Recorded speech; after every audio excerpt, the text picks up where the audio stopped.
It was a holiday surrounded by traditions and rituals. It's Christmas. From the cutting and decorating of the tree, to the lessons and carols and candles of Christmas Eve, to the opening of gifts, to the seating of the family at the dinner table, to the taking down of the decorations. There's some kind of tradition or ritual tied up in all of that.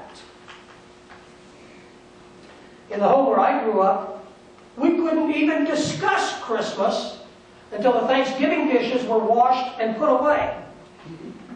I tried to instill that tradition in my own family, but without very much success, I must admit. And midnight Christmas Eve service was a requirement. Then on Christmas morning, all of us children, there was 5 of us, lined up from youngest to oldest outside the living room. The door was closed.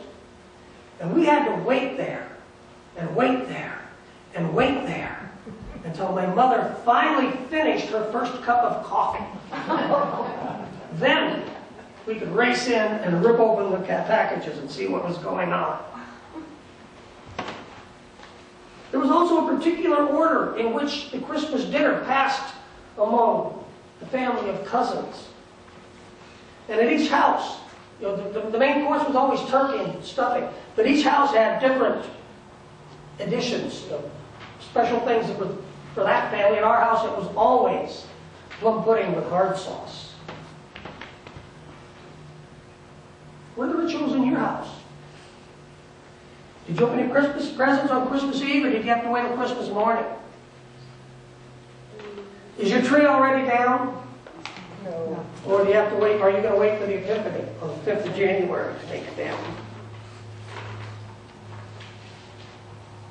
Who opens the first gift? Who passes out the gifts? We all have our Christmas traditions and rituals, don't we? The church is also a place of rituals. We have an order to how we worship: entrance and praise, prayer and proclamation, response and thanksgiving. The year unfolds in a predictable order, from Advent to Christmas to Epiphany to Lent to Easter to Pentecost and the ordinary times. There are rituals for the sacraments of Holy Communion and baptism. We have the ritual of Holy Matrimony, the Ash Wednesday, imposition of ashes, and even rituals that have nothing to do with worship. The monthly potluck, isn't that a ritual? Any way you want to look at it? The annual bazaars or rummage sales. Shrove Tuesday pancakes, that's a big one for this guy.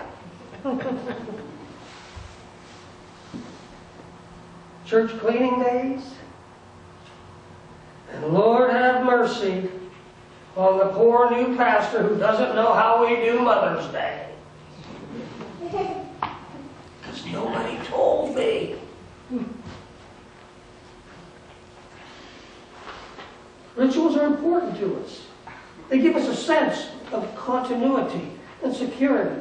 And yes, there are times when rituals and traditions get in the way, but that's a different sermon that I'll do at another time.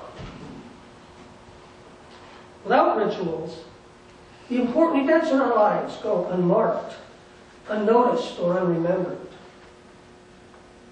Rituals were also important in Jesus' time. And they were important to Mary and Joseph. In today's gospel reading, Luke tells us that Mary and Joseph performed 2 religious rites that were required by the law of Moses. When the boy was just 8 days old, they brought him to the temple to be circumcised and given the name the angel had given him long before he was born, Jesus. Then when he was 40 days old, after Mary's purification, from giving birth, Jesus was again brought to the temple, this time for presentation and consecration and redemption. You shall set apart to the Lord all of the first that opens the womb. Firstborn of your livestock that are male shall be the Lord's. Every firstborn male among your children you shall redeem. Remember back story about Abraham and Isaac, and the Lord provided the ram for the sacrifice so that Abraham didn't have to sacrifice his son, because the Jewish people didn't do human sacrifice. That was Jewish. Any Jewish kid listening to that story would laugh, because they know that that's not going to happen. But instead, they had to provide a sacrifice to the Lord to redeem that child. And that's what they were doing here. These ceremonies, small and big, were honored in all aspects of first century Jewish life. To ignore any of these ceremonies would have just been totally and completely unthinkable.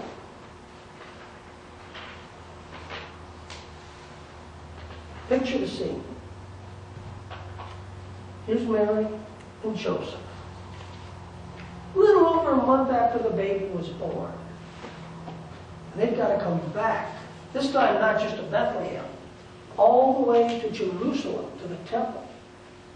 Now just a month earlier they had to make the trip to Bethlehem, where Mary had the baby. They had to pay their taxes. And now they arrive at the temple, and they have to pay the merchant to make the sacrifice. They have to pay for the animal that's going to be sacrificed.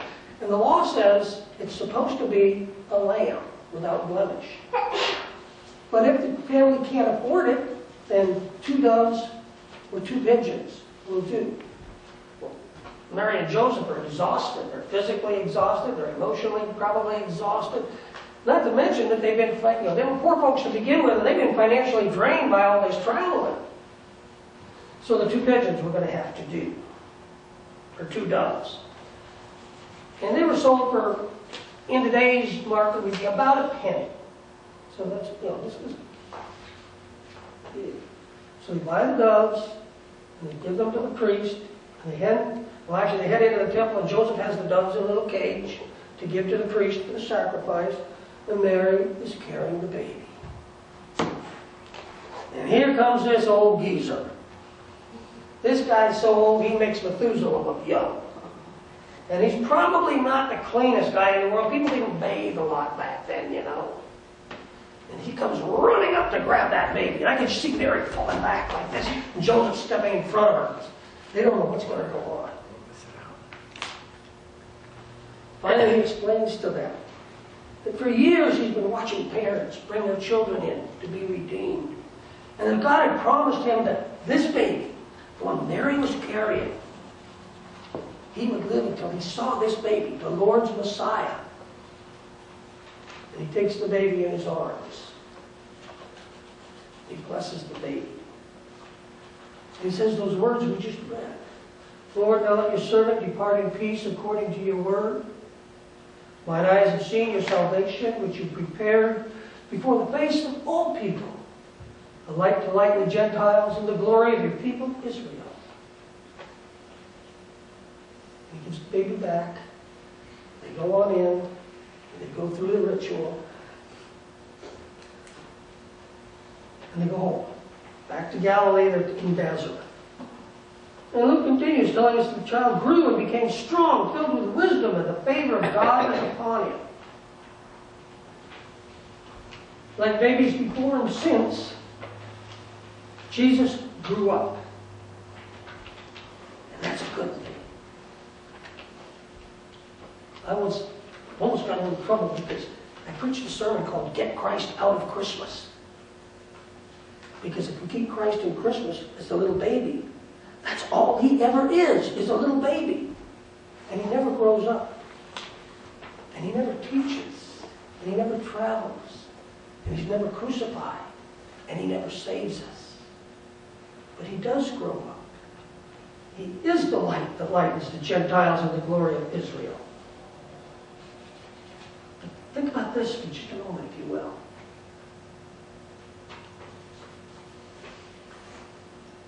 The baby in the manger, who became a wandering rabbi, who was ultimately crucified as the redemption Christ for all of us, was himself redeemed at the lowest possible cost. 2 doves. the Lamb of God, the one who would redeem us from slavery to sin and death, the one who paid the highest price, was purchased himself for 2 doves. 2 doves and the death on the cross.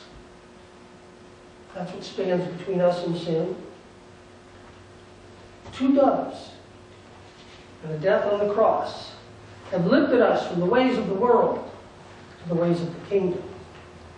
2 doves and the death on a cross have given us the right to become children of God.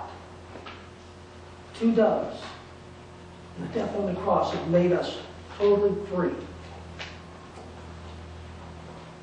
You have been forgiven or redeemed at the highest cost. The one who redeemed you, who was redeemed himself for 2 doves, has paid for you with his own blood. You are forgiven. You are offered the honored position as a child of God. Claim that promise. Claim that honor as we rise and sing together from the hymnal, number 229, Infant Home, Infant